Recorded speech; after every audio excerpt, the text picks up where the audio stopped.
Hello, my name is Callista, and welcome back to Life is Strange 2. In the last episode, Sean got tossed out of Haven Point. Daniel didn't want to come with him.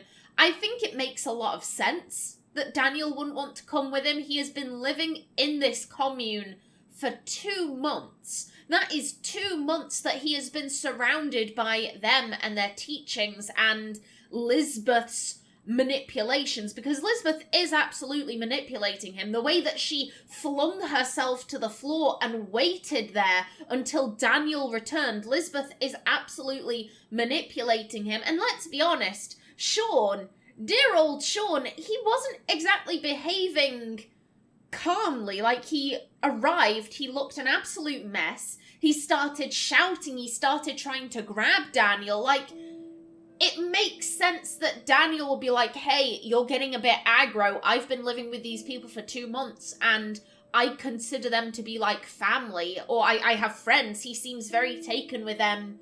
I think she's called Sarah Lee, the little girl with the cough.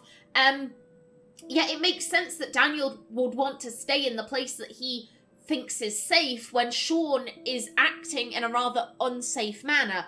It was still upsetting, still deeply upsetting. Sean has gone through hell and high water to reach Daniel, and Daniel has said, yeah, nah, I'm not about that life. We met up with Karen, their mother, who has not been in their lives for many, many years. I'm very intrigued to see what kind of role she'll have in this story. I'm very intrigued to see her perspective on all of this. Okay, wait for Karen. Let me just do one quick check. Also, let me start my timer before I forget. There we go. Yeah, we don't really need to go in the bathroom again, and we can't. Yeah, I don't think we can go outside. I'm not going out. Yeah, okay. Better wait for Karen in here. Okay, fair dues. Be right back. We'll find out. Yeah, I have read this. I remember Jacob's notes. Okay. I guess all we have left to do is wait.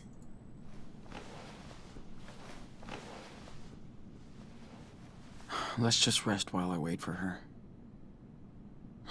If she comes back.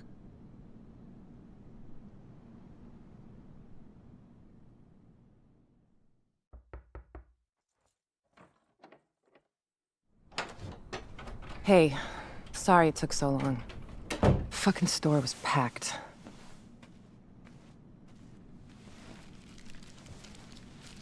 How you feeling? Nothing broken? Altar boys don't fight fair? Yeah, I'm okay. Double cheese, no onion, right? That'll do.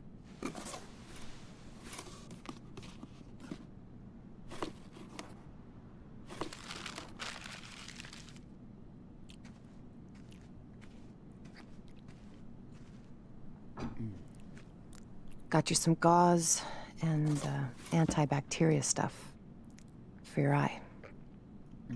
Hey, don't wolf that down. Or at least take a breath. Like you care. Sean, I do. Come on, Karen. Don't act all hurt. It's too late. Where were you when I broke my leg when I was 13? Not with me. When Daniel got a bad flu a couple years ago, you didn't sleep next to him every night. Where were you? Where were you? Fair enough. So let's talk, because we do have to get your brother out of a cult. I'm listening. How did you two survive alone on the road for that long? We did get some help. We just got lucky. And got some help along the way. Total strangers. We even had our own little family. Good. How did you go to Beaver Creek? You know I don't have to answer your questions, right? You're right. So tell me what you want from me, Sean. Nothing, Karen. I mean, what do you want from me? A fucking hug? Hey, I just want you to know what I did. And why. If you care. So, ask me anything. Here's the thing. I think it's very clear that Karen does care. I don't think she did what she did because, lol, I wanna, I'm gonna do this for, the laughs. Tra-la-la-la-la-la-la-la. I think she clearly put some thought into why she did what she did. However, here's the thing, Sean has the right to be hurt. Like he said, where were you when I broke my leg when I was 13? Where were you when Daniel got a really bad flu a couple of years ago? Being here for me right now, that's great. However, you have 10 years of neglect to make up for. You have 10 years where you were not there and we needed you. And our dad had to pick up the slack. Sean has every right to be hurt. He has every right to feel betrayed. However, I don't think that Karen did what she did because, laugh out loud. I think she had her reasons. And here's the thing, Sean, he is very clearly, all throughout this, he has so very clearly been hurt by what Karen did. If he really didn't give a shit about her, then he would be saying to Daniel, okay, yeah, if you wanna go see what Karen has to offer, then let's go see what she has to offer. If he did not give a single solitary shit about her, then he wouldn't have reacted so strongly when Daniel was like, I want to see my mum. I want to see her. Because you only react that strong if you care on some level. If you feel hurt, if you feel betrayed. If Sean was over what Karen did, then he wouldn't have had any reaction to Daniel wanting to track down their mom. And so I do think he'd want to know these things. I do think he'd want to know why she left and what she's doing here. All right. Why did you bail on us? I wasn't meant to be a wife or a mother. I thought I was supposed to. I tried to pretend for many years. But I wasn't happy, and the urge to leave just became unbearable. I had no other choice. Are you serious? You chose this life. You fell in love. You made your own choices, right? Making your own choices doesn't mean you can never fool yourself, Sean. After I had Daniel, you were about 8, and Esteban's garage was getting busy. There was so much going on around me, yet somehow I just felt that my own life was just slipping away. Felt like an empty shell. Sean, it was the hardest decision I ever made. I knew I might never see you all again, but I took that responsibility.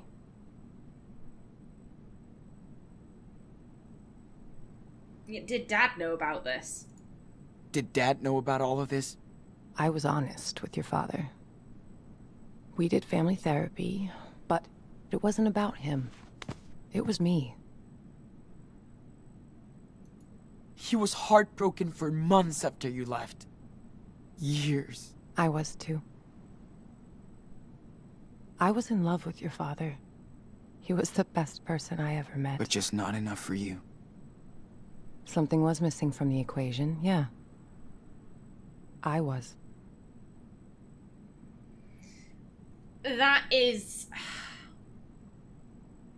I will admit, the thing she said at the beginning that I wasn't meant to be a wife or a mother. Okay, if you're not meant to be a mother, then maybe don't have kids? That is an extremely harsh thing to say to the child you brought up into this world. But aside from that, that's like saying to a kid, oh, I wanted an abortion, but I didn't end up having one, and that's how you're here. Like, the kid is obviously going to be hurt, like, wait, what? Wait, what? Excuse me? And I think Sean being hurt, because I think he was hurt. Like, when she said I wasn't supposed to be a mother, like, he kind of sagged. Like, shit, that's how you feel about me. I was a terrible mistake. God damn. Like, he has the right to be hurt about that. Everything else she said, though, I think that's extremely understandable. From Claire and Stephen's house, you know, her parents, she lived this very straight-laced, buttoned-up lifestyle. You know, she was supposed to grow up, go to college, you know, get married, you know, raise 2.5 kids in a house with a white picket fence and a dog, this, that, and the other. And she's more of a free spirit. That wasn't the life that she wanted. However, that was the life she was expected to have. She tried to find freedom in her own little way. I potentially think that that's why she got with Esteban. He wasn't white. You're expecting me to have this picture-perfect life, so I'm going to skew the picture a little bit. I'm going to get with a Mexican dude. I'm still roughly going for what you want me to have, but I'm changing it up a little bit. However, as time went on, she realized, okay, yeah, I've met this great guy, I've got the house, I've got the kids, but this isn't what I want. My life is passing me by. And I stand by, I said this a few episodes ago, no one should have to live a life that makes them miserable. No one should have to live a life that makes them miserable. And if she felt like she was wasting her life, you only get one. You only get one life, and there are no guarantees, there are no promises, there's no, oh God, what's the word? I'm thinking of curtain calls, not that. There's no rehearsal. You simply go out and do it. And if at the end of it you think, I wasted so much time, then you're fucked. You're fucked. You don't get a second go around. So if she came to the conclusion that this is making me miserable, and I also stand by this, having one parent is better than having two that are making each other miserable. If you're growing up in a house, like so many people like to say, oh, kids do better when they have two parents. Bullshit. Bullshit. Kids do better when they are in a house that loves them. And their guardians can focus on loving and raising them and rearing them well. And if you have a mother who is completely miserable, who is out of it, who is checked out, and a father who is, you know, heartbroken and trying to pull his wife back into the family and not concentrating on the kids, then the kids are going to suffer for that. The kids are going to suffer for that. So, you know, her leaving, her taking herself out of the equation and saying, you focus on the boys, I'm going to go so that we don't fuck them up. Like, I think that's commendable. I personally think that's commendable. It is better to be raised with one parent who loves the kids and focuses on them, and his energy is into rearing them right, than a family that is inherently dysfunctional because someone doesn't want to be there. At the same time, again, I can see where Sean is coming from. You just dipped. You just dipped. I was 8. It would have been, you know, if Sean had been 4 or 3 or 2 or whatever, her dipping wouldn't have been so bad because he would have barely remembered her. But he was 8. He had so many memories built up with her, and then suddenly she wasn't there because she was miserable. Why did I make you miserable, Mommy? Like, I find them both so understandable. I find them both to be coming at this from very sympathetic positions. It's just a shame that she couldn't keep in contact, that she couldn't Skype them, that she couldn't let them know, hey, I didn't like how my life was going when I was in the family, but that doesn't mean I don't love you.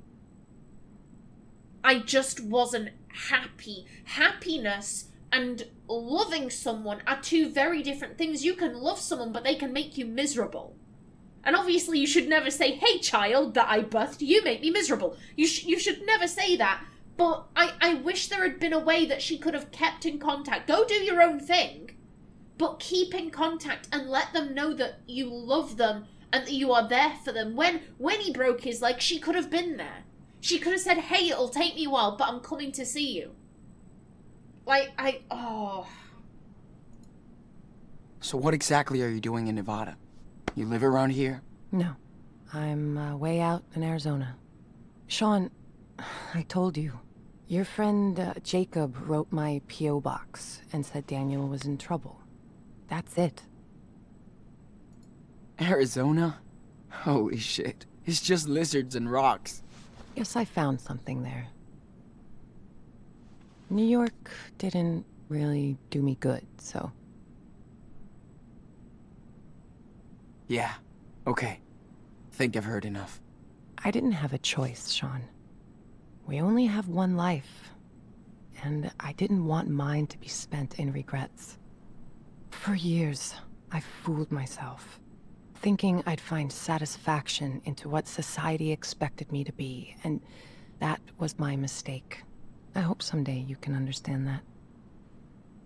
But I never stopped caring about you. For what it's worth, I am sorry for hurting you and Daniel, and Esteban.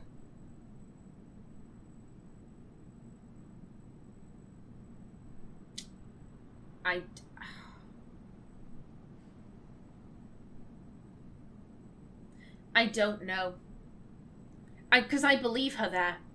I believe her when she says it was never her intention to cause any pain. She simply didn't want to reach the end of her life and think, God damn, I've been miserable. I've been miserable for 80 years. Jesus. I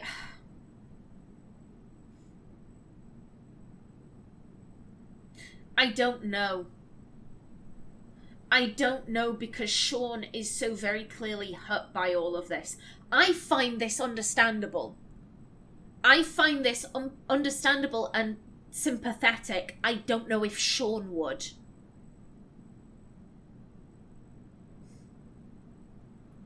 Here's the thing. She's here now.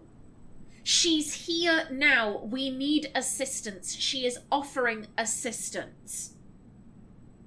After everything that Sean has been through, I mean, look at his eye. Look, not even the one that's covered by gauze. I mean, his bruised eye, the black eye. I think after everything, I don't think Sean would be so stupid as to bat away an olive branch when it's offered.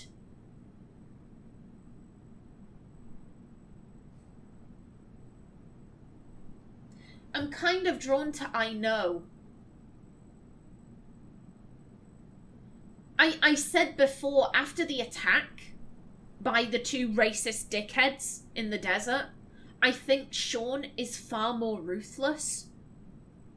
I think he is far more interested in, like, right, I've been kind, I've been polite, and society has consistently fucked me over. So you know what? Fuck society, I'm gonna do things my way. I'm gonna, like, I want to get to Puerto Lobos. I'm gonna get there any way I fucking can. Fuck the lot of yous. Like, this is how we're doing it now. I don't think he's a psychopath. I'm not gonna play him as a complete psychopath. But I do think he is slightly more selfish now. I think he is slightly less inclined to help those around him if they have not helped him first. And so the idea of, like, hey, I didn't want to be miserable, so I had to leave. If he stays in America, he's probably going to be miserable, so he has to leave. And I think potentially, you know, getting so badly beat up, kind of hardening himself, I wonder if maybe that has allowed him, you know, okay, I get where she's coming from. I get where she's coming from. Because I don't want to be in this country anymore. All I want to do is get to Puerto Lobos and live my life. And the people here are making me miserable, so you know what, I think I get it. I know you are, Karen. That still doesn't change the way I feel. Of course not.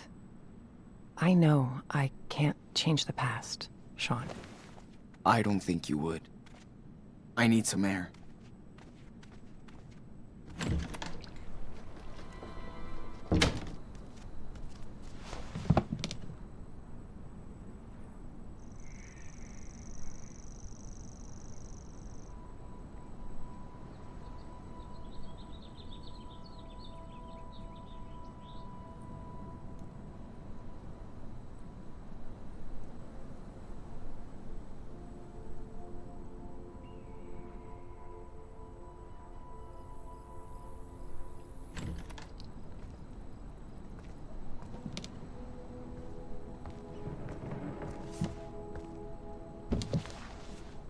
Sean, whatever you want to say to me, this is the time. Let's just get it all out in the open. See what happens.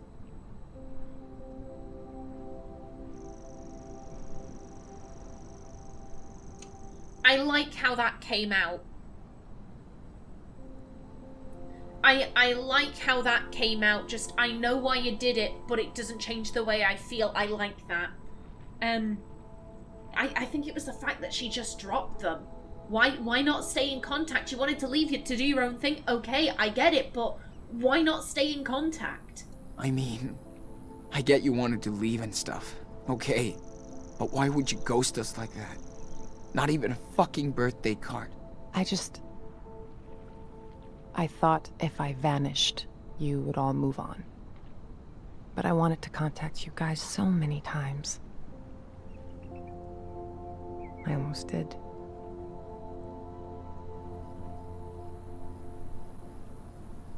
But you wanted a clean break from us. I didn't want to be a part-time, pissed-off mother. Not fair to any of you. I left when Daniel was still very young, so he wouldn't remember me.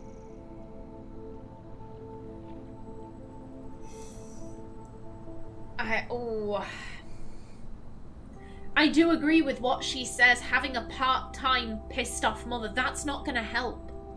That's not gonna help. But still, why couldn't you Skype them? Why couldn't you Skype them? Here's the thing, it's not lucky. I think Daniel misses her more than Sean.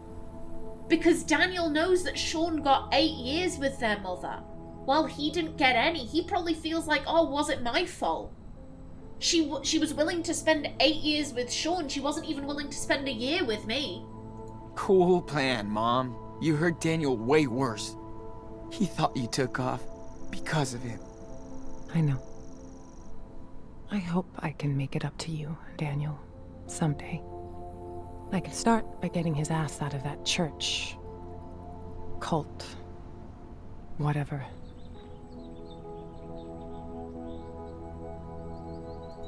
So, did you ever actually miss us? Or Dad? Of course, Sean. I do miss your father. He had such a big heart. He could brighten up a rainy day. That was like his superpower. But above all, I missed watching you grow up. See how you saw the world. I missed sharing these moments with you, Sean. We used to do so much stuff. Like when you taught me to ride because Dad sucked. Or when we went camping near Vancouver. Just me and you. You always loved night skies. I did stargaze a lot when I was in California. Trust me, the further south you go, better it gets. So... what did you do when you left? Where did you go? I pursued some dreams and failed. Learned the lessons. I guess all this time I tried to find out what really matters to me. Which doesn't involve a husband and 2 kids. It does to a lot of people, and I totally respect that. Just not to me. I wasn't good at making plans, which is what most of modern life is about, right? School, job, marriage. Ask my mom and dad. They wanted me to follow their rules, their faith.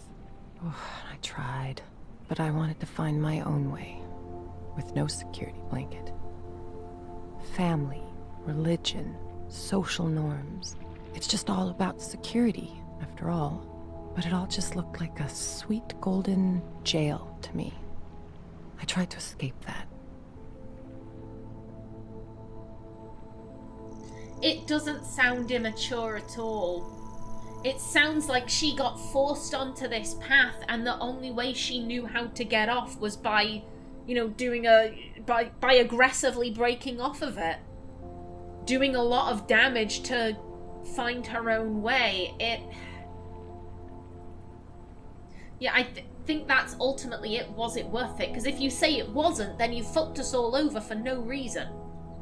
As long as it was worth it, that yeah, it'll still hurt, but at least it was worth it.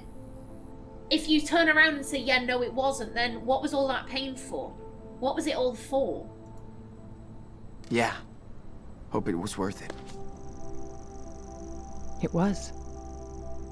For now, I've found my place in the world, with like-minded people. I'm at peace with my fuck-ups and my decisions.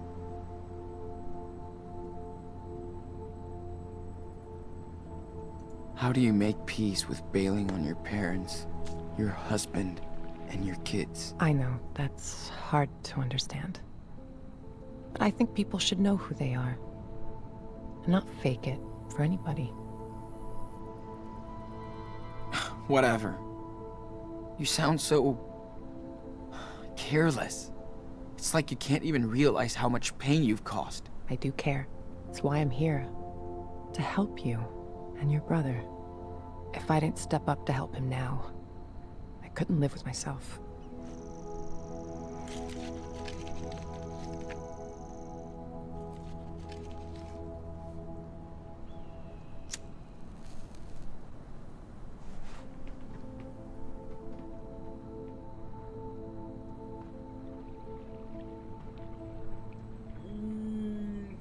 It's been a while. Hey, mind if I bum a smoke? Sure. Still got a few left.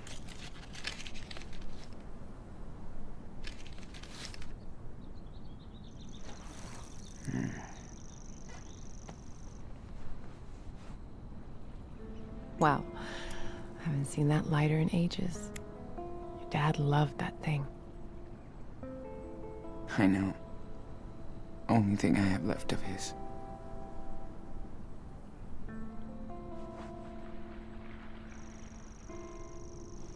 Oh man, Esteban hated when I smoked.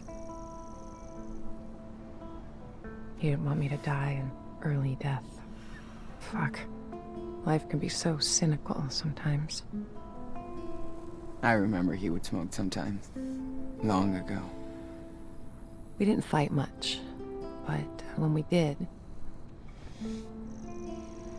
I would go out on the porch and light up so I could calm down. Esteban would come over and ask for a drag. Then we'd just look up at the sky and watch the stars, or the planes. I do miss that. I used to do the same with my best friend Lila. Sitting on the porch, just letting time go. That's when you know someone is good to you. When you can just sit together, shut the hell up, and watch the universe do its own thing.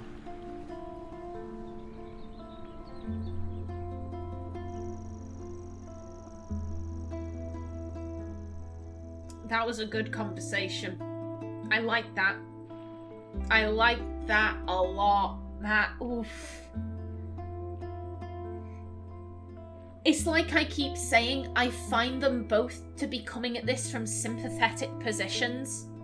She felt like she was being forced down this track, and she didn't want her life to be miserable. And here's the thing, she could have waited until Daniel turned 18, and then she could have left. You know, both of her boys would have been adults, technically. However, then you have the issue of, you know, oh, you let us all know that you were miserable this entire time and you've hated your life, so you hated raising us.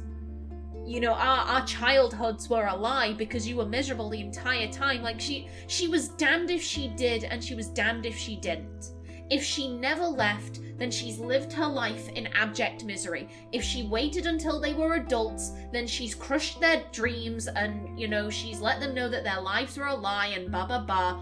And if she left them when they were young, then, you know, you're leaving us when we're kids. You're abandoning us. Like, no matter what she did, there was going to be pain. But Sean, like I keep saying, he has the right to feel upset. His mum abandoned him, ghosted them, and, you know, she irreparably harmed his family. But I do still think he realizes that if she had stayed, she would have been miserable. I don't think he wants his mum to be miserable. I don't think that at all. I think he just wished that she had stayed in contact. I wish, I think he wishes that she had Skyped them or sent letters, birthday cards, Christmas cards, whatever. But it's so messy. It's so fucking messy. You know what? I'm just about out of time for this episode. I'm gonna let this play on for a little while. Why not? In the next one, we go back inside and hopefully we come up with a plan to rescue Daniel. But until then, please remember to like if you enjoyed, leave a comment below, and if you wanted to subscribe, it would be very much appreciated. I've been Callista. Thanks for watching, and see you in the next episode.